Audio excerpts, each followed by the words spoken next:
तर कोकणामधील ठाकरेंच्या शिवसेनेचे एकमेव आमदार भास्कर जाधव हे सुद्धा नाराज आहेत अशी चर्चा होतीये। आणि असं असताना काल झालेल्या ठाकरेंच्या शिवसेनेच्या बैठकीला भास्कर जाधव गैरहजर होते आणि अर्थात त्यामुळे पुन्हा एकदा चर्चा सुरू झाली आहे। यावरती आता संजय राऊत यांनी स्पष्टीकरण दिलंय। कौटुंबिक कार्यक्रमामुळे भास्कर जाधव हे काल झालेली जी बैठक होती तिथे येऊ शकले नव्हते असं संजय राऊत म्हणतात। कोकणामध्ये भास्कर जाधव हे पक्षाचे नेते आहेत आणि प्रमुख नेते आहेत। त्यांच्या कुटुंबात लग्न आहे। त्यांना निरोप थोडा उशिरा गेला कारण अचानक मीटिंग ठरल्यामुळे आणि माझी चर्चा झाली।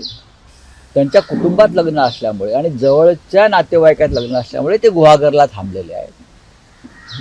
भास्कर जाधव हे ज्येष्ठ नेते आहेत आणि त्यांनी मांडलेल्या अनेक भूमिकांवरती आम्ही पक्षात चर्चाही करतो।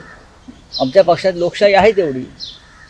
तर उगाच तुम्ही ते आले नाहीत, हे आले नाहीत, ते रुसले, हे फुगले, ते काय एकनाथ शिंदे आहेत का रुसून फुगून गावी जाऊन बसायला? आमचा सगळ्यांशी एकमेकांशी संवाद आहे, व्यवस्थित आहे। काल सर्व नेते उपस्थित होते। एबीपी माझा, उघडा डोळे बघा नीट।